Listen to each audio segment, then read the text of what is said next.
ارسلان صاحب کراچی سے پوچھتے ہیں دکان پر صبح سویرے تلاوت لگانے کا حکم۔ میرے والد صاحب کی دکان ہے، وہ صبح دکان کھولتے ہیں اور موبائل سے سورہ بقرہ کی تلاوت لگا دیتے ہیں۔ تلاوت کے ساتھ ساتھ وہ اپنے اور کاموں میں بھی مصروف ہوتے ہیں، تو تلاوت پر اتنی توجہ نہیں دے پاتے، کیا ان کا یہ عمل صحیح ہے؟ صبح دکان میں تلاوت لگانے کے بجائے بہتر ہے کہ تلاوت خود کیا کریں۔ یہ آج کل بڑا مسئلہ ہو گیا ہے، بہت سے لوگ تو کوئی صبح اچھے کام سے ابتدا کرتے ہی نہیں ہیں، صبح سے ہی گانے شروع کر دیتے ہیں۔ بہت سے لوگ فارمیلٹی پوری کرنے کے لیے ٹیپ ریکارڈ میں تلاوت لگا دیتے ہیں اور سمجھتے ہیں کہ بس برکت ہوگی۔ بھائی آپ خود صبح تلاوت کریں، دکان میں، مکان میں، جہاں بھی آپ ہیں، اپنے کاموں کا آغاز تلاوت کلام پاک سے کریں، تو یہ اس کو فوکس کرنا چاہیے۔ باقی اگر کیسٹ میں قرآن کی تلاوت لگا دی ہے تو بھی بالکل ایسے لگا کہ اس سے غافل ہو جانا اور اپنے کاموں میں مشغول رہنا یہ ٹھیک نہیں ہے، مناسب نہیں ہے۔ تلاوت لگائیں تو اس کو سنیں، اور اگر دوسرے کام کرنے تو پھر تلاوت نہیں لگانی چاہیے۔ اگر نماز میں سجدوں کی تعداد بھول جائیں، سیف اللہ صاحب ثوابی سے پوچھتے ہیں اگر کوئی نماز میں بھول جائے کہ میں نے ایک سجدہ کیا ہے یا 2 سجدے کیے ہیں تو اس موقع پر کیا کرنا چاہیے؟ کیا سجدہ سہو کرنا چاہیے یا نیت توڑ کر دوبارہ نماز پڑھنی چاہیے؟ اگر آپ نے جب سجدہ کیا تھا، سجدے میں کے دوران ہی آپ بھول گئے کہ پہلا سجدہ ہے یا دوسرا سجدہ ہے، سجدے کے دوران اگر آپ بھولے ہیں تو غالب گمان پر پہلے عمل کریں کہ آپ کا گمان کس طرف جا رہا ہے، زیادہ تر گمان آپ کا کیا ہے۔ اگر آپ کا زیادہ ذہن اس طرف جا رہا ہے کہ یہ دوسرا سجدہ ہے تو پھر دوسرا سمجھا جائے گا، اگر زیادہ ذہن اس طرف جا رہا ہے کہ پہلا سجدہ ہے تو پھر پہلا سمجھا جائے گا اور ایک اور سجدہ کر لیں پھر۔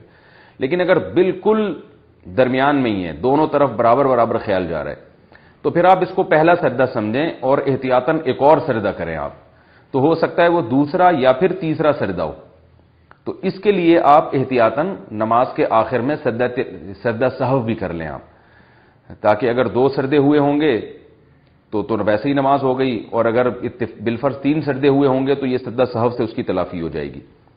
لیکن اگر سجدے سے اٹھنے کے بعد جب آپ رکعت میں چلے گئے، اس کے بعد آپ کو خیال آتا ہے پتہ نہیں 2 کیے 1 کیے، تو پھر اس خیال کا کوئی اعتبار نہیں ہے، اس کا مطلب آپ نے 2 ہی کیے ہیں۔ بعد والا جو خیال ہے نا، اس کا شریعت میں اعتبار نہیں ہوتا، وہ وہم اور وسوسہ ہوتا ہے۔ اگر نماز میں رکعت کی تعداد بھول جائیں، ارسلان صاحب کراچی سے پوچھتے ہیں اگر ہمیں نماز میں شک ہو کہ ہم تیسری رکعت میں ہیں یا چوتھی رکعت میں ہیں تو اس نماز کو کیسے ادا کریں؟ جناب اگر آپ کو یہ شک ہے کہ تیسری رکعت میں ہیں یا چوتھی رکعت میں، تو پہلا حکم تو یہ کہ دماغ پہ دباؤ ڈالیں، جس طرف زیادہ ذہن جائے اس پر عمل کریں۔ تیسری رکعت کی طرف زیادہ ذہن جا رہا ہے تو سمجھیں تیسری ہے، چوتھی کی طرف دماغ زیادہ جا رہا ہے تو سمجھیں چوتھی ہے۔ لیکن اگر بالکل ہی کنفیوز ہو رہے ہیں، 50% ادھر 50% ادھر، تو پھر حدیث میں نبی صلی اللہ علیہ وسلم نے حکم دیا فَلْيَبْنِ الْأَقَلَّ، کہ پھر کم رکعتیں سمجھی جائیں گی۔ یعنی آپ کو یہ شک ہے کہ 3 پڑھی ہیں یا 4 پڑھی ہیں، تو یوں سمجھیں گے کہ آپ نے 3 پڑھی ہیں۔ اب کیا ہوگا کہ تیسری رکعت کے بعد آپ جب چوتھی رکعت کے لیے کھڑے ہوں گے تو چوتھی رکعت کے بعد آپ نے قعدہ کرنا ہے، چوتھی رکعت کے بعد آپ نے قعدہ کرنا ہے، اور قعدہ یعنی اتحیات مکمل کرنے کے بعد دوبارہ کھڑے ہو جانا ہے، کیونکہ عین ممکن ہے یہ چوتھی نہ ہو بلکہ تیسری ہو، تو پھر 1 رکعت اور آپ نے ساتھ ملانی ہے، اور وہ رکعت یا تو چوتھی ہوگی یا 5ویں ہوگی، تو یعنی ایک قعدہ آپ کو، قعدہ سے مراد اتحیات آپ کو اضافی پڑھنی پڑے گی، اور پھر آخر میں سجدہ سہو بھی کر لیں، تو اس طرح سے آپ کی نماز ادا ہو جائے گی۔ مثال میں بیوی کو طلاق دینا، عثمان صاحب سیالکوٹ سے پوچھتے ہیں اگر کوئی مثال دیتے ہوئے کہے کہ میری بیوی کو طلاق، تو اس سے تو طلاق واقع نہیں ہوتی یا ہوتی ہے؟ مثال دے رہا ہے نا، کوئی مسئلہ سمجھانے کے لیے یوں کہہ رہا ہے کہ زید نے بکر کو یوں کہا کہ میری بیوی کو طلاق، تو اس سے طلاق واقع ہوگی کہ نہیں ہوگی۔ اب یہ طلبہ کو سمجھانے کے لیے کوئی شخص مثال دے رہا ہے، تو ایسی حکایتوں سے یعنی کوئی چیزیں نقل کرنے سے طلاق واقع نہیں ہوتی، اور اگر ویسے ہی بیوی کو کہہ رہا ہے اپنی بیوی کو تمہیں 3 طلاق ہے یا 3 طلاق ہیں، تو بہرحال طلاق واقع ہو جائے گی۔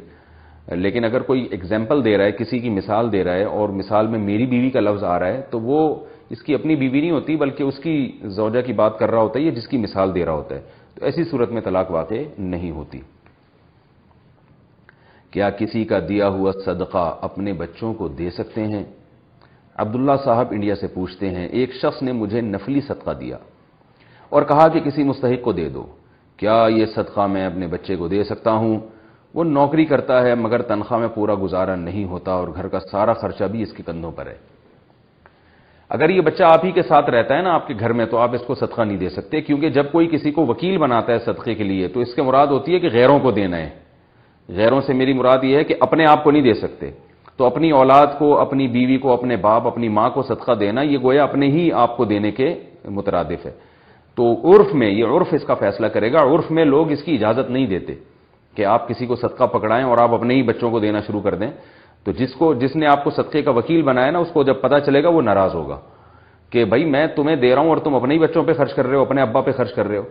تو وکیل جو ہے نا وہ وہی تصرف کر سکتا ہے جو موکل نے جس کی اجازت دی ہو۔ تو جب آپ کو کسی نے صدقے کی رقم دی ہے تو آپ وکیل ہیں، وہ موکل ہے، تو وہ وہی تصرف کر سکتے ہیں جس کی آپ کو اجازت ہو۔ اجازت صراحتاً ہوتی ہے، کبھی دلالتاً ہوتی ہے، اور ممانعت کبھی صراحتاً ہوتی ہے، کبھی دلالتاً۔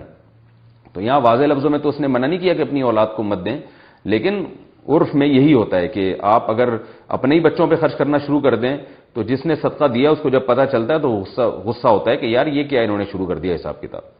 تو اگر بیٹا آپ کے ساتھ ہی رہتا ہے پھر تو نہیں دے سکتے۔ اگر بیٹا بالکل الگ تھلگ رہتا ہے، اس کی اپنی الگ زندگی ہے اور واقعی بہت محتاج ہے، تو پھر اس کو دیا جا سکتا ہے۔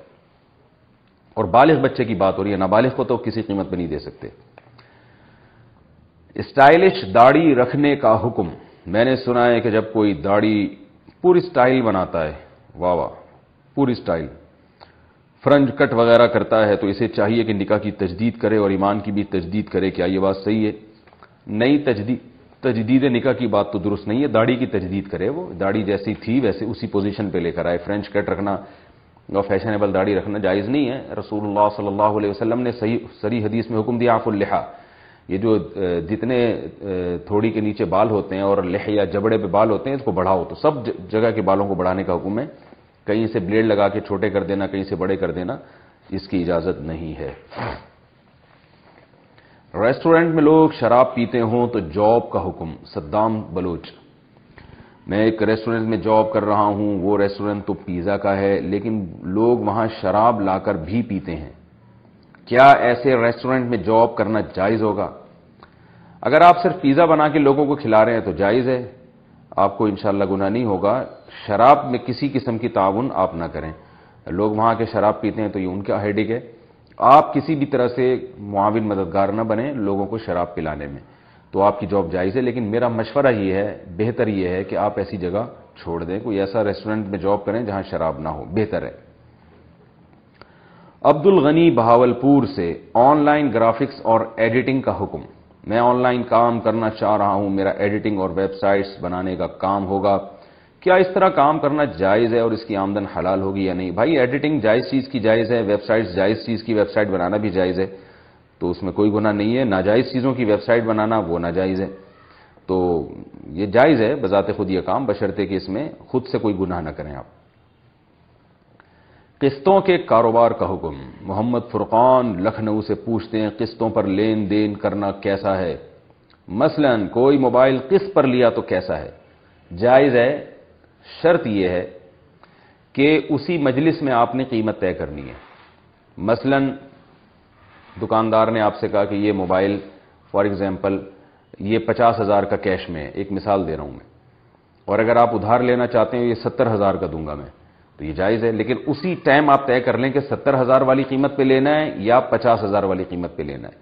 اس ٹائم اگر آپ نے طے نہیں کیا اور آپ اگلے دن آئے اور یا اسی وقت آپ نے کہا چلو ایسا کرو کہ یہ 50 تو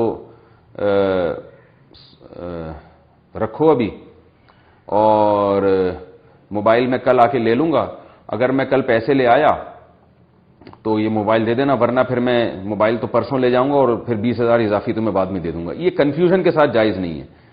یا آپ نے اس نے کیش موبائل آپ کو پکڑا دیا اور اس نے کہا قیمت کے بارے میں ایک دن کا تمہیں موقع ہے، کل اگر پیسے لے آئے تو 50 اور اگر کل نہیں لے کر آیا تو پورے 70 لوں گا، تو یہ بھی جائز نہیں ہے۔ یا اس نے 70 میں طے کر دیا لیکن یہ کہہ دیا کہ اگر ٹائم پہ قیمت ادا نہیں کی تو یعنی اگر پیمنٹ کا جو ٹائم میں نے متعین کیا ہے 70,000 قسطوں میں، تو اگر تم نے قسطیں لیٹ کر دی تو یہ قسطیں بڑھا دوں گا میں، تو یہ بھی حرام ہے، ناجائز ہے۔ تو ایسی کوئی شرط اگر نہ ہو، سمپل یہ ہو کہ بھئی کیش پہ اتنا ہے، قسطوں پہ اتنا ہے، اور ہر مہینے قسط اتنی دینی ہے، جو اس وقت سودا طے ہو گیا، ڈن ہو گیا، پھر اب اس میں چینجنگ نہیں ہو سکتی، تو یہ پھر قسطوں کا یہ والا کاروبار جائز ہوگا، ادروائز یہ جائز نہیں ہے۔ یہ بھی نہیں ہو سکتا کہ آپ نے 70 طے کی اور اگلے دن آپ آئے کہ بھئی یہ ایسا کرو 70 کے بجائے 60 کر لو، میں ایک قسط میں ایڈوانس دے رہا ہوں، تو یعنی مجھ سے جلدی پیسے لے لو اور قسط وہاں سے گھٹا دو، یہ بھی نہیں ہو سکتا۔ جو قیمت طے ہو گئی اب وہ ہمیشہ کے لیے ہو گئی۔ بچپن میں چیز چورائی ہو تو کیا کریں؟ سیف اللہ صاحب ثوابی سے پوچھتے ہیں، اگر بچپن میں آپ کسی کی کوئی چیز چھپا کر لے جائیں اور اسے ابھی تک پتہ ہی نہ چلے تو کیا اس بارے میں بھی اس سے معافی مانگنی چاہیے یا نہیں؟